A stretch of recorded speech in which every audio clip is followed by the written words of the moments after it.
Bienvenue tout le monde, je suis ravie de vous, j'allais dire vous revoir, mais d'être avec vous. Je suis ravie d'être avec vous pour cette 8e année de faire une femme de soi. Merci au FM 103.3 de me permettre de vous présenter ces femmes qui ont des parcours fascinants, qui j'espère vous inspirent et qui vous divertissent par leur histoire et qui vous touchent aussi par leurs épreuves, comment elles les ont traversées.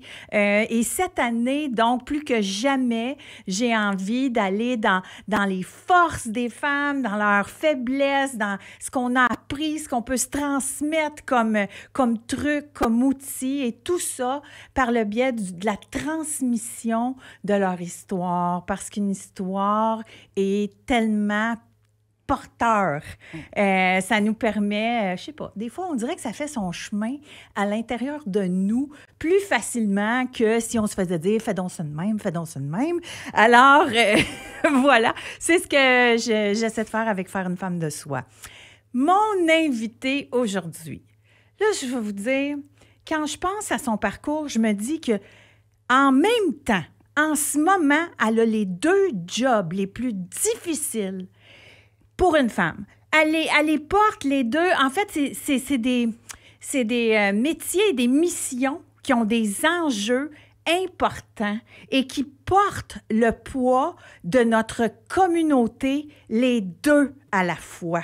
Donc, c'est une occasion de contribuer qui est extrêmement puissante. Et quand je l'entends, parce que là, je vous avoue, je l'ai vu. Je vous vends le punch chez Shirley Dorismond, notre députée qui est avec nous aujourd'hui, mais elle est venue au lancement de notre programmation cette semaine. Et je l'ai vue. Moi, j'admire ça des politiciens, là. Mais j'imagine qu'il y a de l'infirmière aussi là-dedans. J'admire leur capacité de s'engager dans une conversation avec un paquet de monde, one-on-one, un après l'autre, avec aisance. Là, je la voyais aller, elle me parle à moi, là, après ça, quelqu'un d'autre qui me ressemble pas pantoute, mais là encore, une conversation qui a l'air super intéressante et animée. Là, après ça, avec un autre, il y a du monde au FM 103.3, il y a du monde de tous les horizons, et elle semblait connectée avec tous et chacun. Shirley Dorismond, bienvenue. Bonjour. Merci, Janie, de m'inviter à ton émission. 18e édition, félicitations. 8e. 8e. Oui. Wow. Vraiment. Alors, puis Shirley, est-ce que c'est quelque chose qu'on dit souvent, ça, que tu as une aisance avec les gens, là, dans une foule ou un cocktail, là? Hein? Oui, de façon générale, oui, mais je crois vraiment que c'est sûrement à cause de mon métier d'infirmière clinicienne, mais surtout le fait que j'ai travaillé comme 21 ans, 22 ans maintenant en santé communautaire. Hein? Santé communautaire, c'est des services de proximité. On est chez les gens. On est dans leur bulle. Donc, service de proximité, ça veut dire que vous allez chez eux. On va chez eux. Des fois, j'allais dans la rue. OK, oui. Être à la rencontre des gens, parce que des fois, il y a une certaine clientèle qui fait en sorte qu'ils ne viendront pas te voir dans des institutions médicaux. Là. Pour eux, c'est non. Il faut créer un lien de confiance. Fait qu'il faut s'adapter à eux, puis il faut avoir plusieurs connaissances sur différentes approches de l'être humain. Puis c'est surtout d'arriver vers ces gens-là sans jugement. Donc, ça, c'est important. En tout cas, moi, je t'ai vu en action, donc, justement, connecter avec ces gens-là. Puis oui, tu sais, d'avoir le défi d'entrer en contact avec des gens qui ont des enjeux de santé mentale. Oui. Ça a probablement dû... ton muscle de la connexion doit être assez développé. Totalement. Là, j'ai su une chose. Écoutez, là, tout le monde, là. Elle est politicienne à l'Assemblée nationale. Vous savez ce que c'est? On se dit tout le temps, on l'entend souvent, que c'est un métier qui est demandant le soir, les fins de semaine. Il faut aller à Québec en plus, l'aller-retour, etc. Et j'ai appris qu'elle est encore infirmière en même temps. Donc, c'est vrai ça? Oui. Donc, et j'étudie. Et t'étudies à la maîtrise. Oui.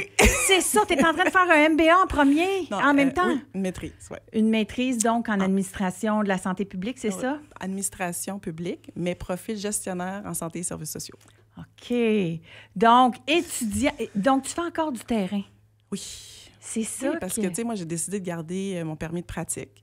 Donc, on me demande de faire certaines heures. Donc, mais non seulement, tu sais, j'ai besoin aussi d'être ancrée dans mon métier, puis de voir comment ça fonctionne encore sur le terrain.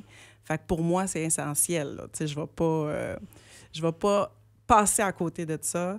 Et c'est un besoin aussi pour moi là, de rester ancré avec ma profession et au moins de travailler une fin de semaine, tu sais, puis c'est correct, là, j'ai fait mes heures une fois par année quand l'Assemblée nationale est fermée. Oui. En général, tu sais, c'est fermé pendant l'hiver. Là, on ne siège pas, en fait, là, OK. de décembre à fin janvier. Fait que pendant cette période-là, ça me permet d'aller travailler pour faire des campagnes de vaccination. Est-ce que les gens sont surpris quand ils te voient? Des fois. Oui, c'est ça. Travailles-tu en comté? Oui. Oui, OK. oui. Donc... Oui, je travaillais avant que je devienne députée. Donc, j'ai continué à garder un petit poste occasionnel là, pour me permettre non seulement de garder la main, de garder le contact de proximité avec le métier, avec les gens et avec mes collègues aussi, là. Oui, Ouais. certainement, Ben oui. c'est ça. Puis donc, parce qu'on va en parler un petit peu plus, mais comme ta mission aussi est d'opérer une transformation justement dans les soins de première ligne des gens, Oui. C'est important que tu aies contact Ben avec oui. le terrain, puis comment ça se passe. Oui, puis de voir la première ligne, est-ce qu'elle a changé depuis la pandémie? Est-ce que, tu sais, on est rendu où? Oui. Tu sais, pour moi, là, vraiment, ça me donne un beau portrait de savoir, puis tu sais, de le vivre aussi, là, tu sais, quand je dois faire du référencement, quand je dois appeler peut-être un autre service, un autre programme pour aider la personne, là, je fais tous les étapes, là, le 811, j'appelle directement l'autre CLSC, on va dire, je suis en campagne, puis on me met en pharmacie. Ça arrive maintenant, depuis la pandémie, tu sais, les pharmacies sont intégrées dans la campagne de vaccination. Oui, il y a la des campagne de infirmières en vaccination. pharmacie et tout. Maintenant, elles sont intégrées dans la campagne de vaccination, que ce soit pour l'influenza et la COVID. Donc, là, nous, on peut être un petit peu partout. Fait que ça fait en sorte que, tu sais, je peux référer, tu sais, là, je regarde. Si je vois une plaie, moi, je fais qu'est-ce que j'ai appris, là, j'évalue tout. Oui! Je ne fais pas juste vacciner, il faut vraiment... Tu vas référencer oui, globalement. En fait, je vais traiter sa plaie, tout ça, mais quand que je questionne le client, genre, qu'est-ce qui est arrivé? Pourquoi tu as une grosse plaie d'ouvert comme ça sur ton nez? Qu'est-ce qui... c'est un accident de travail. Ouais, puis qu'est-ce que tu as fait après? Ben rien. J'ai dit, t'as pas nettoyé quoi que ce soit. Bon, ben on va nettoyer. J'ai fait un pansement. Mais j'ai dit, là, malheureusement, il va falloir que tu ailles te chercher un vaccin de tétanos. Puis là, en pharmacie, j'en avais pas. Donc là, qu'est-ce que j'ai fait? C'est que j'ai appelé le CLSC de son secteur. Puis là, j'ai dit, ben là, je vous envoie un client. J'ai pas de vaccin de tétanos, puis c'est pas vrai que je vais l'envoyer à l'urgence. Fait que vous allez le prendre. Très bien. Parce que, oui, je l'ai vu, c'est que en ce moment, depuis, si je comprends bien, corrige-moi, depuis Gaétan Barrette, il y a eu une réforme qui a transformé un peu le rôle des CLSC. Oui. Un rôle que tu connais bien parce que tu as été infirmière dans le milieu hospitalier, mais pas trop. Tu as été surtout en CLSC puis en proximité, comme tu le disais tantôt. Oui. Donc, tu allais chez les gens. Et pour toi, ce sont des soins de première ligne dont on a perdu un peu le réflexe d'aller chercher ou qui ont été transformés justement par cette réforme-là. Et donc, toi, tu aimerais que ça revienne plus de l'avant. Oui. Genre, avant la réforme Barrette, on parle de 2015. Avant 2015, il y avait du sans rendez-vous au service courant et à l'accueil psychosocial qui venait répondre au référencement des urgences. Donc, au lieu d'aller à l'urgence, les gens pouvaient aller au CLSC ou pour des triage, petites affaires. Parce que l'important, c'est que même si on ne peut pas empêcher quelqu'un d'aller à l'urgence. Hein? S'il a le goût d'aller attendre 24 heures. Mais une fois qu'on a passé le triage, par l'infirmière, ça c'est important, quand la personne est cotée soit P3, P4 ou P5, bien l'infirmière, puis là je vous donne un exemple de P3, P4, P5. Là. P5, là, c'est vraiment, tu as une mycose sur l'ongle. Tu peux aller en pharmacie ou celle-là, c'est traiter ça. Oui. Tu as besoin d'un renouvellement de médication. C'est pas la ça arrive souvent. Les aînés vont souvent à l'urgence pour des problèmes de prescription. Il y a ça.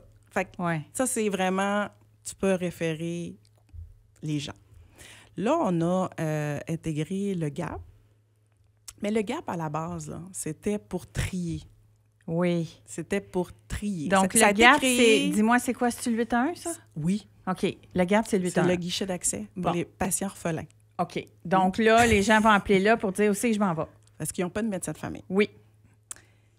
C'était pour trier. Mais là, finalement, il y a eu une petite négociation avec la FMOQ qui faisait en sorte... Bon, là, tout le gap est dirigé vers les GMF. Mais ça, c'est tout en lien avec la réforme Barrette. Les groupes de médecine de famille. OK. Fait que ça, tout est dirigé vers les médecins. Les GMF, c'est vraiment une clinique privée. Où il y a plein de monde. Privée, mais conventionnée, dans le sens où les ressources, c'est le gouvernement qui les offre. Et le GMF, bien, c'est la bâtisse appartient à un médecin qui se crée un groupe de famille, de médecins de famille. OK. Et à l'intérieur, il y a le réfèrent. Et les autres, il y a d'autres ressources. Tu peux avoir une infirmière, une travailleuse sociale, un psychologue, une infirmière auxiliaire. En tout cas, il y a un groupe vraiment de personnes dans le GMF. Il y a certains GMF qui sont à l'intérieur des CLSC. OK. Puis il y en a que non. OK. Mais le GAP a la fâcheuse réflexe de référer les gens soit à l'urgence ou en GMF. Mais... Ils ont oublié les CLSC. Oui. Ah, c'est ça. Ils ont oublié les CLSC, ils ont oublié les pharmacies. Oui. Parce qu'il faut se dire, on a fait beaucoup de projets de loi qui ont augmenté des actes médicaux aux professionnels. Oui. Ça, est-ce que tu t'en rappelles? Oui, ça, je connais ça. Mais tu sais, moi, j'ai une connaissance, je pense, de la politique, puis je reste un peu loin, par exprès, parce que je veux représenter le citoyen moyen. Totalement. Donc, tu sais, c'est sûr que si je connais pas tout le jargon, le citoyen moyen non plus ne connaît pas ça. Puis d'ailleurs, je connais plus que mes amis. Puis, tu sais, puis mes amis sont pas pires intelligentes. Mais ils sont pas de même, tu sais, dans l'actualité. Fait que c'est pour ça que je me permets de te poser la question. Totalement. Je le sais très bien qu'il y a des filles qui nous écoutent qui sont comme moi, là, avec le point d'interrogation dans le front, là. Quoi, là? Ça, c'est quoi? Bon. Oui, c'est ça. Fait qu'il y a deux choses. L'urgence peut référer. Oui. Hein, une fois que son triage est fait, est sûr que c'est un P4, P5, là, automatiquement. Et P3, c'est un petit peu plus difficile, là, pour être infirmière. Un exemple d'un P3, c'est-tu une jambe cassée? Ça peut être mi-urgent. Oui, jambe cassée? Une jambe cassée, oui, mais ça dépend à quelle heure. Ah, OK. À quelle heure, il n'y aura pas le choix de rester à l'urgence. OK. Mais, puis ça dépend, tu sais, peux-tu se déplacer ou pas? Moi, je te dirais plus un bras cassé. Un bras cassé, OK. Un bras cassé, là je sais qu'il est mobile. C'est entre les deux. Il est mobile. Il peut marcher, il est mobile. OK, fait que P2, ils sont pas mobiles. À partir de P2, là, ça bouge plus. Non, ça marche plus. Ouais, P1, P2, ça s'en va à l'urgence. Oui, OK. D'habitude, ça prend une ambulance. OK, fait que on apprend des affaires aujourd'hui. C'est à mobile. Faire une femme de soi. Ben oui, c'est mobile, c'est mobile. Fait que là, moi, je me dis, tu sais, bras cassés, effectivement. Mais ça dépend à quelle heure. OK. Parce que, tu sais, il faut avoir accès au rayon X. Oui, c'est ça, la nuit. Pour confirmer que c'est un bras cassé. Fait que là, après, je pense après 8 h, 9 h, là, avoir accès à des rayons X, non.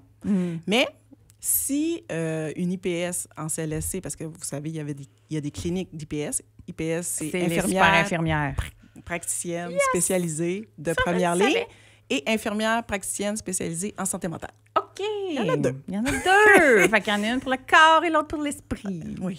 Mais les deux font l'évaluation physique et mentale, de toute façon.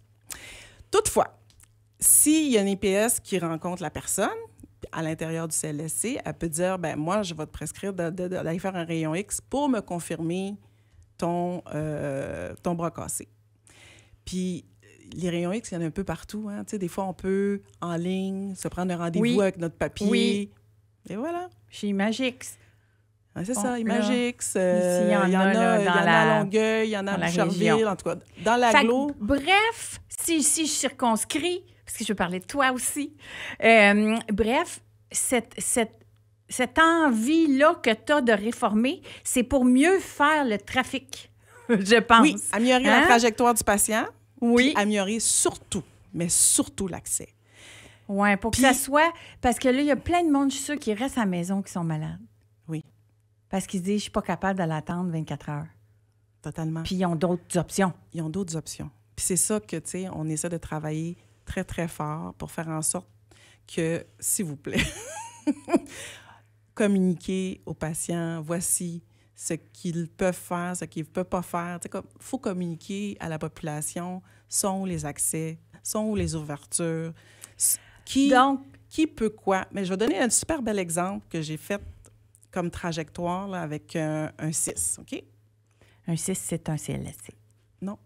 Non. Ah, ben là, regardons. C'est un centre. OK. Tu sais, les 6, là, ont été créés, les 6 et les SUS ont été créés par la réforme Barrette. OK. Ça, c'est tous les établissements qui se sont mis ensemble. OK, fait que ça, c'est tout le regroupement de toute la gang. Oui. OK. Fait qu'il y a des CLSC, il y a des hôpitaux. Il y a les GMF, il y Il y a a... des GMF, il y a des CHSLD, des RI, en tout cas.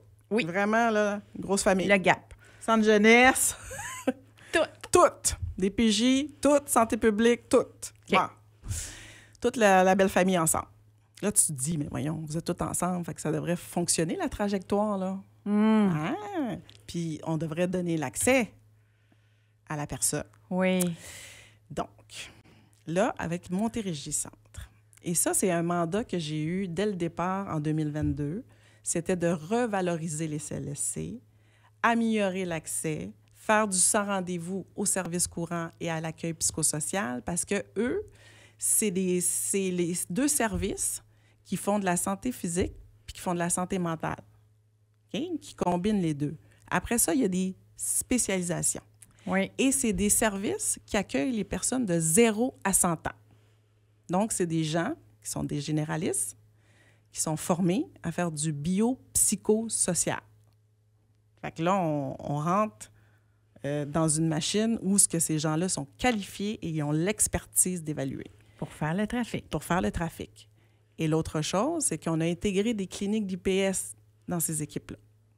Donc, Fait des que ça, super infirmières. Donc, Oui. ça augmente le potentiel d'être capable de solutionner son problème Oui. facilement sans avoir à mettre le pied dans une urgence ni dans un GMF. Exact. Bon. Et l'autre chose qui est magnifique et que la population ne sait pas beaucoup, c'est qu'il y a des médecins de famille à l'intérieur des beaux CLSC Ah, il y qui en font a partie de maintenant. l'équipe. Ben oui, il C'est y en a ça. toujours eu. OK.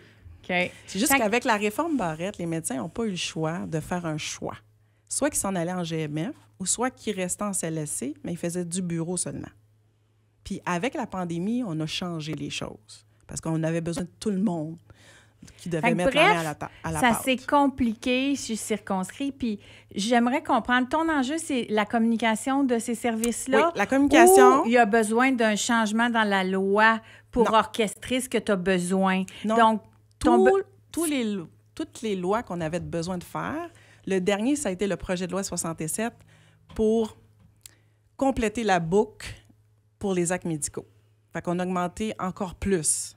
Quand on les a services aux citoyens. Oui, par d'autres professionnels que des médecins. Oui. Donc, ça, c'est un gros gain quand même. Maintenant, il faut Un juste... énorme gain. faut juste faire le trafic Oui. pour que les gens soient capables d'aller chercher la ressource.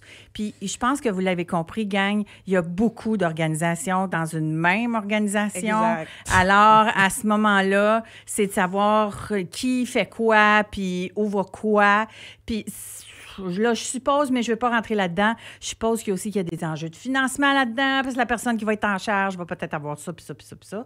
Bref, des fois, c'est compliqué. Mais c'est ce que tu aimerais laisser, donc, à la fin de ton mandat. Oui, ben, c'est il faut quelque chose que tu aimerais être capable d'avoir réussi à communiquer pour que les gens aient cet accès-là beaucoup plus facile à la santé. Puis au niveau du salaire, là, tu parles des... Pas du salaire, c'est tu sais, du financement des organisations. Mais écoutez bien. Mais je ne veux pas rentrer là-dedans. Non, mais attends, je vais juste te donner un exemple OK. parce que c'est passé. OK.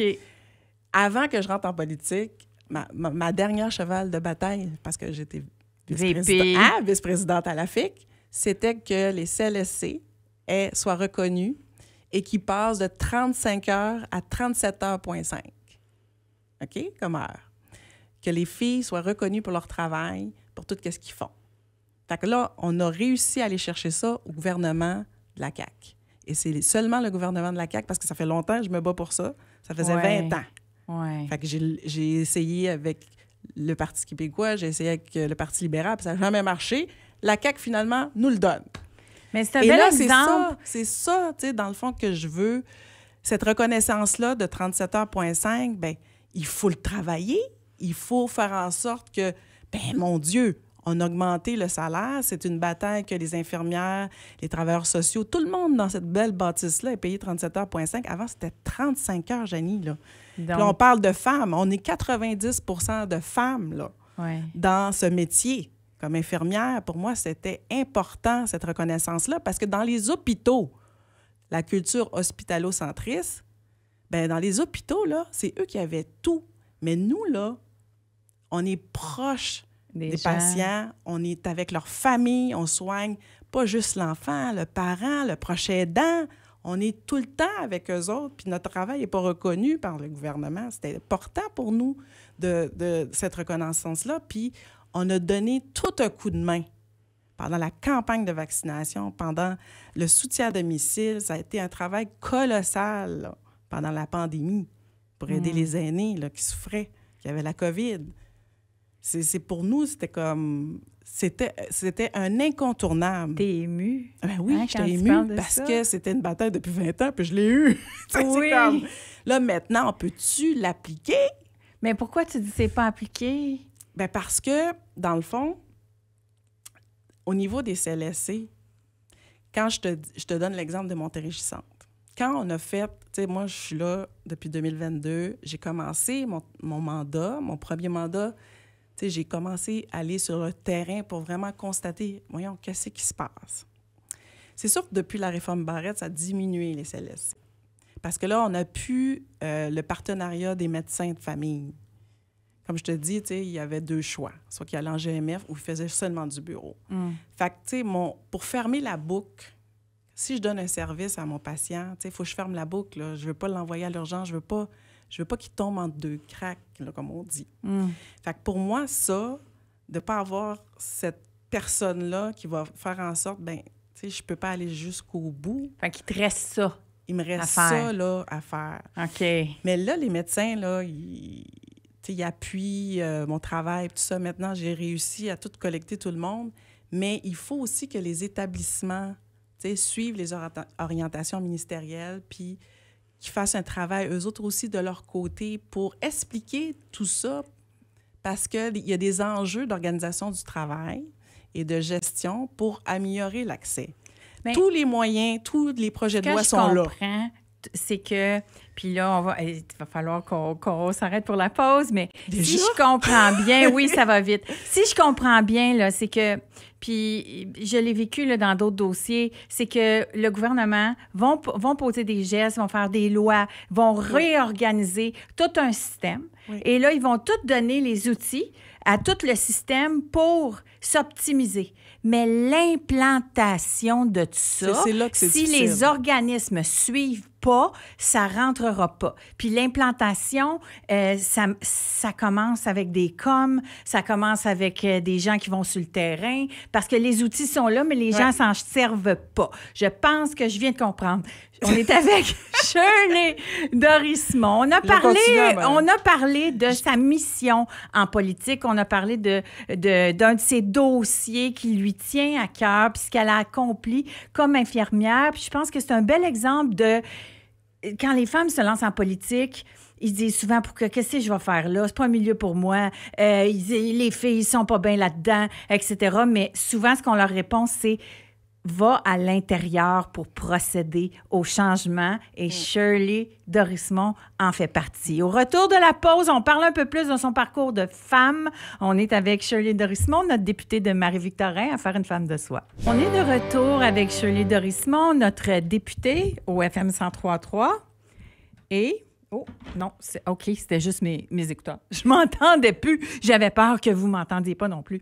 Alors, on est de retour avec Shirley qui nous a parlé donc de sa plateforme, de ce qu'elle fait à l'intérieur. Puis je pense que, je sais pas si vous êtes comme moi, mais j'ai été capable de beaucoup mieux comprendre pourquoi... Dans les faits, on voit dans les journaux, là, il y a de l'argent, mais ça marche toujours pas. Puis et là, il y a eu plein de bonnes nouvelles, mais pourquoi le monde se plaint encore? Je pense qu'on a été capable de saisir un peu mieux ce qui se passe par cette explication là, des différents services. Mais là, je veux parler à Shirley Dorismont, la femme qui est devant moi, parce que la dernière fois qu'on s'est vus, alors la première fois ici à faire une femme de soi, c'était dans le temps où ton quartier général, c'est la place Longueuil, quasiment. Et là... Oh non, ça n'a pas changé. En élection partielle, donc dans un comté qui avait été historiquement, donc toujours depuis longtemps dans le même parti. C'était un beau défi. Régine Laurent, qui t'avait pris sous son aile, t'avait fortement encouragé à mettre le pied en politique parce qu'après, c'est ça, quelques années comme vice-présidente à la FIX et Fédération des infirmières, là, on va résumer ça comme ça. Donc, il y avait un talent pour ça, un intérêt. Alors là, tu te présentes et là, tu es élu. Comment ça va depuis ce temps-là? Là, on a parlé du travail, oui, d'infirmière puis de lobbyiste, mais un peu plus, c'est comment ça s'est passé? J'ai pas perdu mon énergie. Non? J'ai pas perdu mon énergie, non, mais oui. J'en ai dedans, puis j'ai besoin que ça bouge. C'est sûr que, tu sais, avec le temps, je me rends compte que... Puis ça dépend aussi des mandats que tu as. Fait que, tu sais, je me dis, est-ce que je m'attendais à c'était quoi le rôle parlementaire? La réponse est non. Oh non? Non. Qu'est-ce que tu n'avais pas vu venir? J'avais pas vu venir. Mais c'est tout le niveau protocole. L'ajout oratoire? Oui, là? l'ajout oratoire, le protocole des séances. Des fois, tu sais, même si on siège pas, là, tu sais, la période de questions, là, où c'est bien enflammé qui passe des médias. Oui. Mais après ça, tu sais, des fois, on peut passer des projets de loi. Des fois, il faut se lever pour présenter des discours. Puis, tu sais, je vais te faire une petite blague, là. La première, je suis élue, là. Moi, je connais pas ça du tout. Hein. J'avais bien avoué ça. Je connais pas ça du tout. Parlementaire, encore moins. Ouais. Et là, je suis assis. Et là, je vois tout ça aller. Puis là, tu sais, j'ai comme une petite marraine, là, qui m'aide à me dire, oui, il faut que tu restes assis. Ah, mais je peux pas m'en aller, là. Pourquoi moi, je peux pas m'en aller? Non. Il faut qu'il y ait tant de personnes, députés, qui restent dans la salle. Nous, à l'époque, c'était le Salon Bleu, là. Oui. Où j'avais fait mon discours dans l'entrée, puis tout ça, que j'étais toute impressionnée. Mais quand tu fais ton discours, quand tu te lèves, on dirait que tout part. Ça part. Ça part, puis là, tu fais ton discours, puis ça a super bien été. C'est quand même impressionnant. Oui, c'est impressionnant. C'est une institution qu'on voit à la télé depuis des années. Là, je suis là à l'intérieur. T'es là, wow, faut que tu te tout lèves. ce beau monde-là. Puis là, il faut faire le tour de tous les gens. Là, tu salues tout le monde. Puis chaque parti fait un petit discours pour t'accueillir. Oh, mon Dieu. Oui, puis là, j'avais un petit peu peur, là. Mon Dieu. Ouais. Tu reviens d'une campagne. Oui. Parce que, tu te sens brassé un peu avec les débats, puis tout ça. Là, je dis, mon Dieu, c'est quoi qu'ils vont dire, tu sais? Oui. Mais très poli, très respectueux. Là, maintenant, tu sais, je suis une parlementaire. Fait que, tu sais, c'est comme un autre rôle. Donc, un autre rôle. Une autre chose à apprendre. Oui. Puis là, tu sais, mais on reste quand même imprégné sur la campagne un peu, là. Oui. Tu sais, moi, je l'ai eu un peu plus rough que la générale parce que tout le monde était centré sur moi. Tu sais, il faut se rappeler que je suis arrivée dans une partielle. Oui, où tout le monde me regardait, moi. Fait que tu l'as vécu avec de la pression. Un petit peu. Un petit peu comme... Tu sais, parce que je connaissais pas le rôle du parlementaire. Moi, mon expérience, c'est la campagne. Fait que je savais pas à quoi m'attendre rendu au parlementaire. Oui. Puis j'étais un petit peu réfractaire sur, tu sais, je vais-tu y parler? Je sais plus, là. Oui, tu sais pas, le protocole te permet de faire quoi? Oui, puis est-ce que je vais vraiment parler à ces gens-là, là? Tu parles de l'opposition, ça? Oui, tu sais, fait que là, je suis pas trop qui ont été sûre. durs avec toi dans les médias ou tout ça. Comment tu au réagis début, avec là, ça? c'est ça, la joute, donc c'est une joute parlementaire, c'est une game, puis ça vient avec de la critique. Est-ce que, quand ça arrive au départ, est-ce que tu es déstabilisé ou tu étais déjà quelqu'un qui était capable de manœuvrer avec ça ou tu l'as appris? Non, oui, j'étais déjà habituée à cause du syndicat. Oui. Oui, j'étais habituée.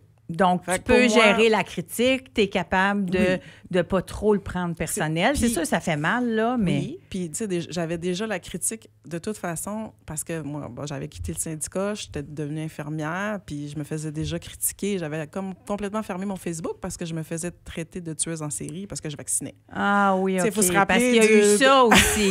Oui. Parce que là, rajoute la couche de la division qui s'est créée dans nos communautés, des oui puis des non, on va appeler ça de même, des oui puis des non. Donc, il y avait ça aussi. Là. Ben oui, puis pendant ma campagne aussi, j'ai fait face à ça.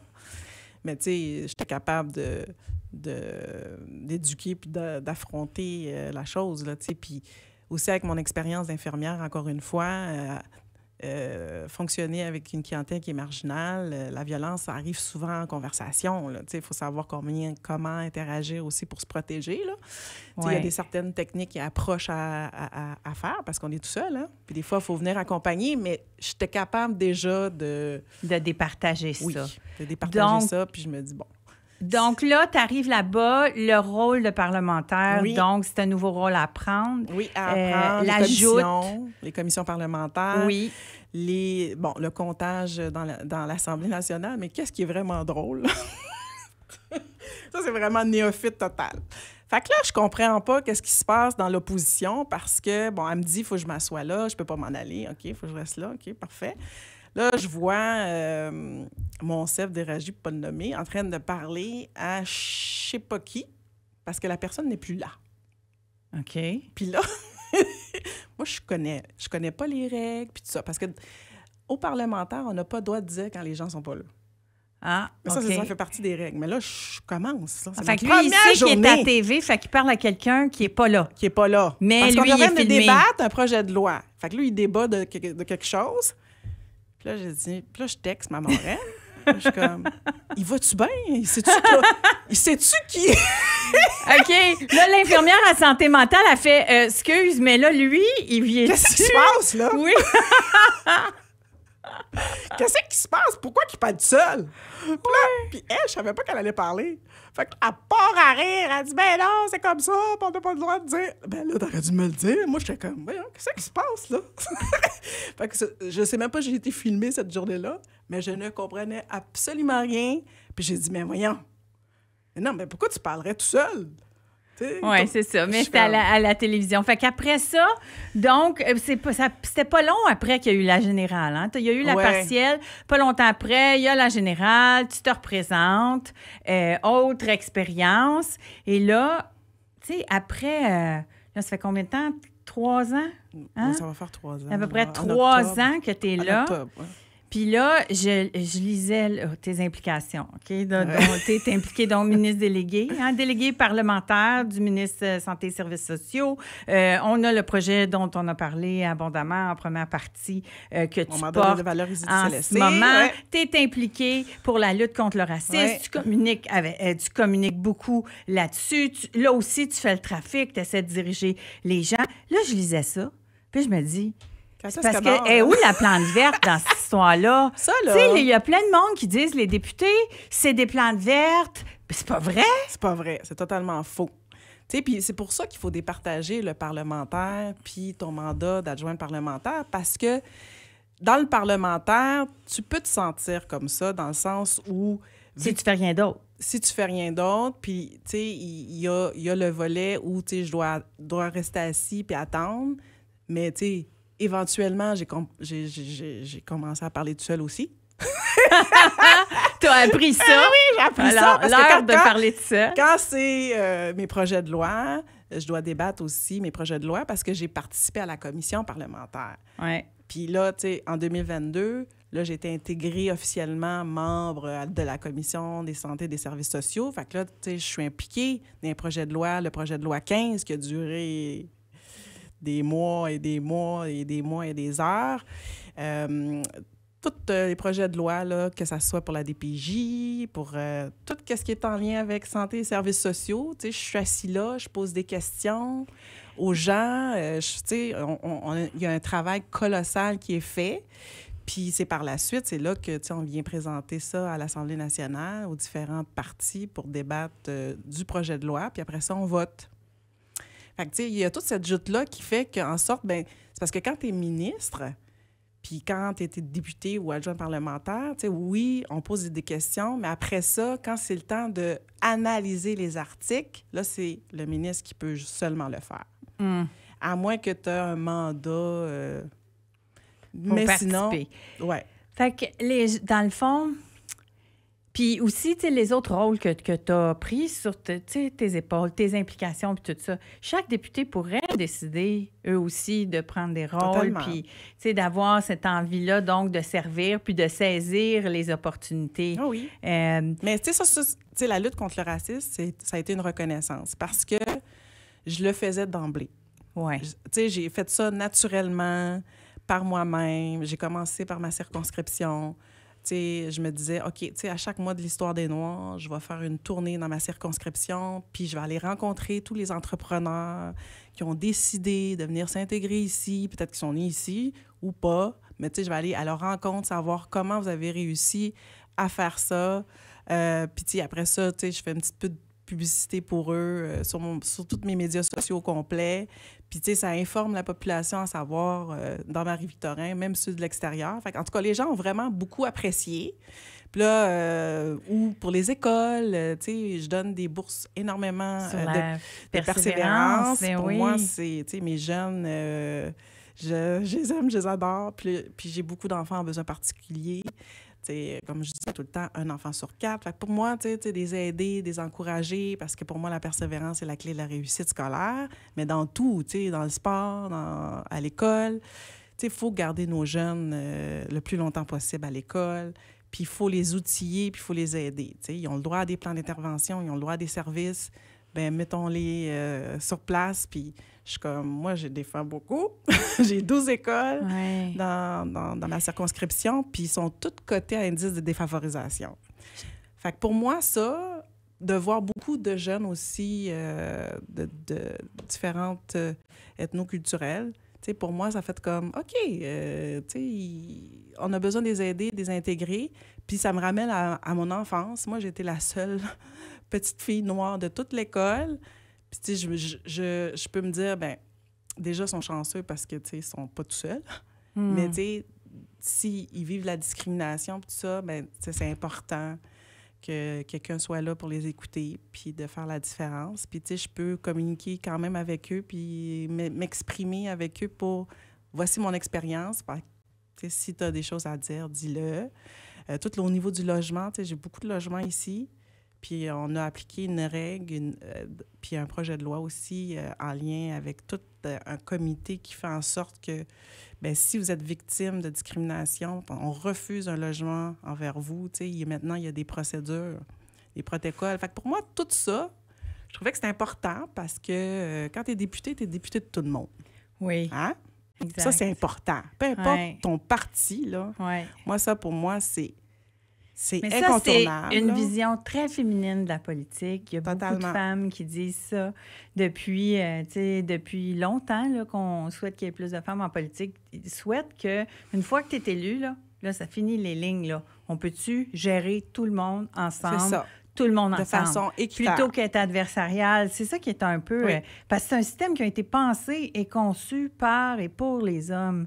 Donc, c'est sûr que quand on arrive là-dedans, c'est pas nécessairement comme ça qu'on solutionnerait les choses, mais pour avoir rencontré plusieurs femmes qui ont fait de la politique, soit ici ou à l'extérieur, je sais que dans les coulisses, même si ça se fait pas de même, à la vue de tout le monde, je sais qu'il y a beaucoup de solutions à des enjeux importants qui ont été orchestrés par des femmes qui ont tissé des liens par en arrière avec d'autres collègues qui ont fini par, multipartis, qui ont fini par faire arriver les choses. Les femmes avaient moins de problèmes avec leur ego pour être capables d'aller faire ces chemins-là. Totalement. Qui peuvent transformer beaucoup d'enjeux.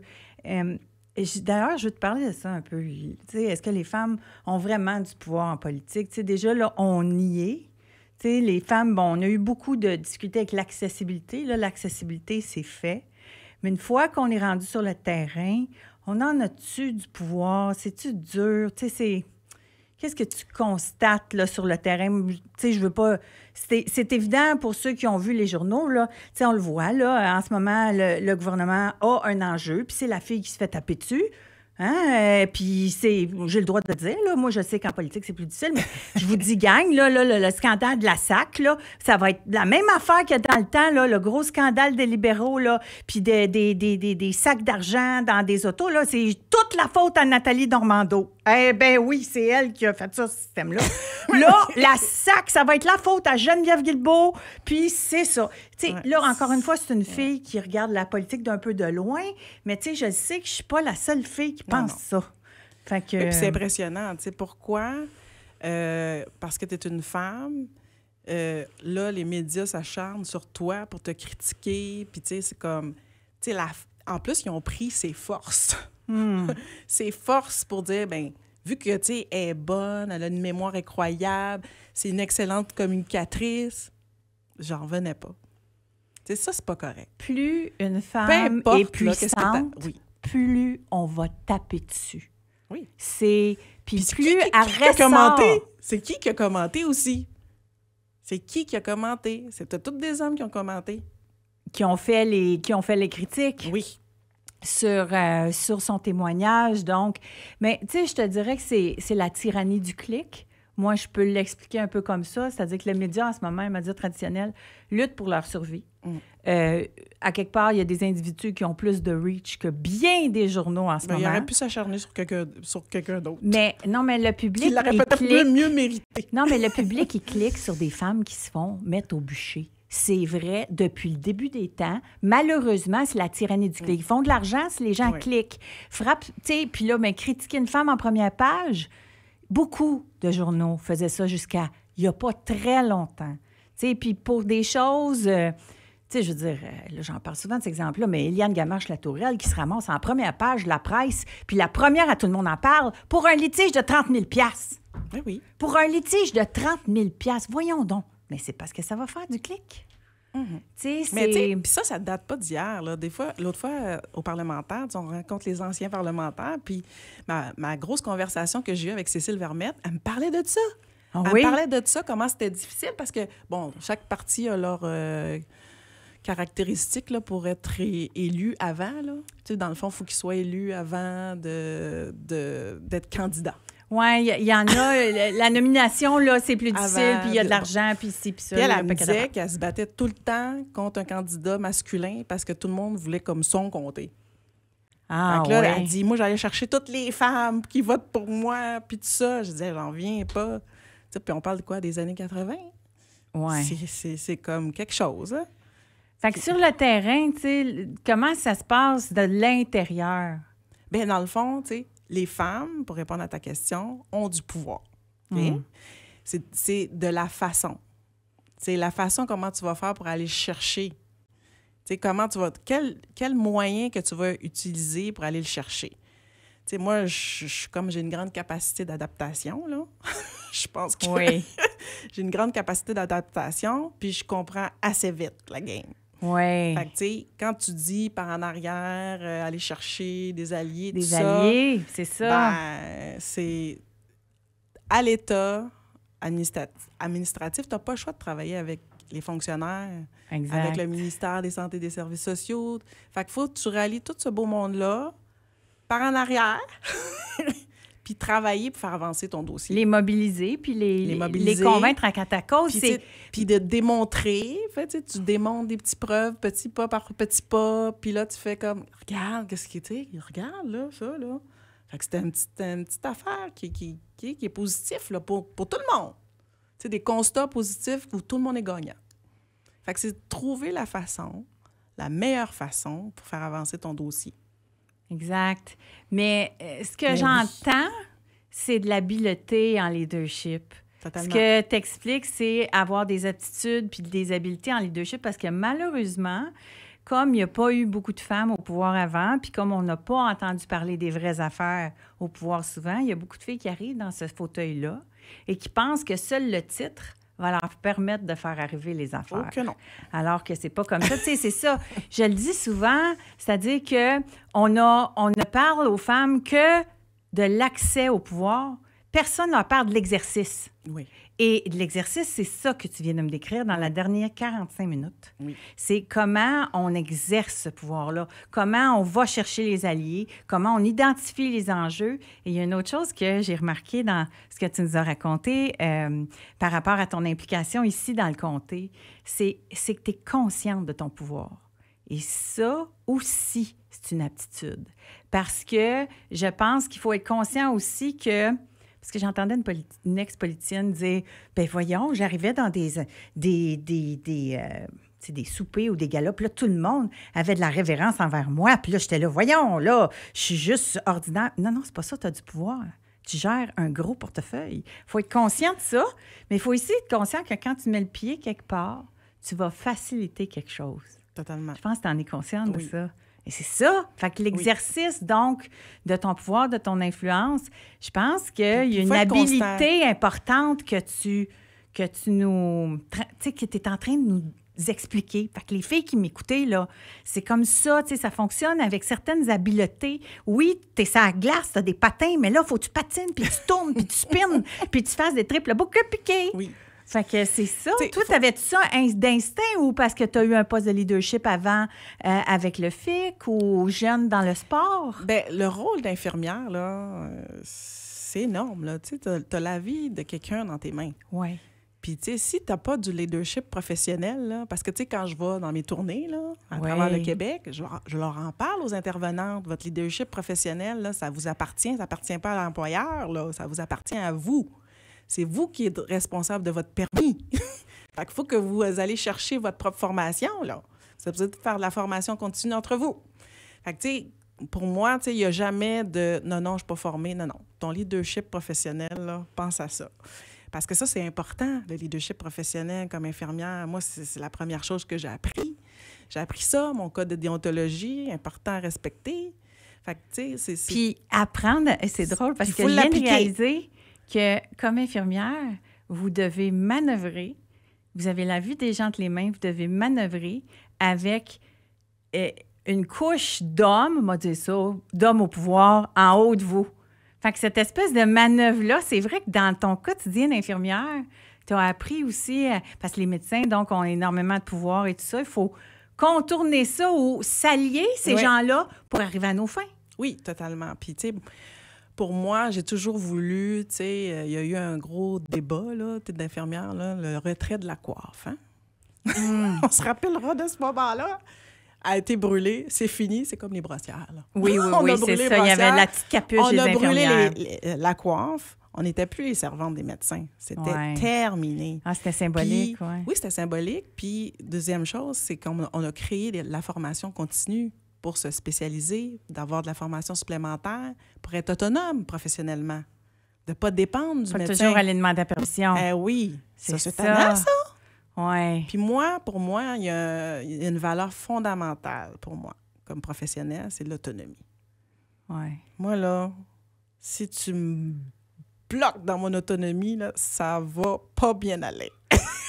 Mais on le voit qu'on a une fille qui a du leadership, qui a une mission, qui a une passion, qui accomplit des choses puis qui a envie. J'ai l'impression que t'en es qu'à ton... On est à mi-parcours. Oui. Qu'est-ce que tu souhaites? Qu'est-ce qu'on veut? On est à la fin de l'émission. On a une baguette magique, là. Qu'est-ce que tu aimerais? Bien, je pense que en ce moment, tout est attaché. Puis je souhaite sincèrement que les CLSC reviennent le centre des services de proximité à la population, puis par territoire.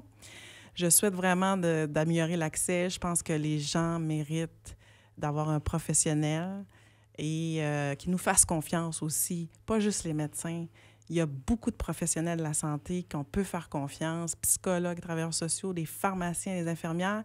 Mais le meilleur dans tout ça, c'est qu'on travaille ensemble en interdisciplinaire, dans chacun de notre expertise pour vous, la population. Puis qu'est-ce que Shirley, la femme, souhaite? Qu'est-ce qu'on te souhaite à toi? Beaucoup de... plus de sommeil. Oui! De l'énergie, j'en ai besoin beaucoup. J'ai besoin aussi beaucoup d'appui à l'intérieur de ça. Je pense que vraiment, si la population en parle plus, puis disent « Hey, oui, c'est vrai, les CLSC », tu sais, je pense que ça aiderait énormément que les gens réalisent que, tu sais, il y a des services qui sont là pour eux. Puis l'autre chose, je te dirais beaucoup d'amour. Moi, j'adore mes citoyens puis mes citoyennes de Marie-Victorin. Ta famille, ma tes famille, enfants. mes enfants. T'es-tu en amour? Bien sûr, oui, t'es en amour. Sûr. Ah, ben donc ça se peut, la vie 360. On a vu, et donc, Shirley Doximon, merci d'être venue nous partager ta mission, tes valeurs. Ma fille, j'ai vécu un bel été. Ma fille s'est mariée 2 fois. 2 fois, comme église, puis pas avec 2 gars différents, là. Non, cet été, là. Oui. Moi, un intervalle d'1 mois. Ça va été vraiment un bel espoir. Là. Tu sais, je me dis, mon Dieu, ma fille est accomplie. C'était de voir son enfant vraiment devenir une femme accomplie. Elle est docteur pharmacienne, elle est mariée avec un homme extraordinaire qui est entrepreneur. Vraiment, là, ils fit parfaitement ensemble. Puis la belle famille, tu sais, on s'est vraiment comme mariés, les deux familles ensemble. Et ils nous ont accueillis au Sénégal comme des rois et reines. Ça a été magnifique, magnifique. C'était vraiment deux beaux mariages. Malgré les embûches et tout ça, ça a été magnifique, magnifique, magnifique. C'était un bel exploit. Et peut-être qu'à un moment donné, je vais être mamie. Ah! Bon, on verra bien. Bon, mais si on manifeste, aujourd'hui, on manifeste aussi de la mamitude à Shirley Dorismont. Ce que je retiens, c'est ton talent de facilitatrice.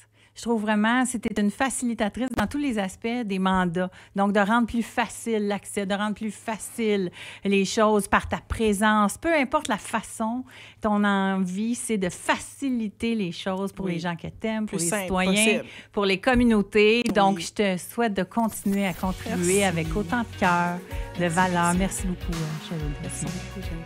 Ça fait plaisir. FM 103.3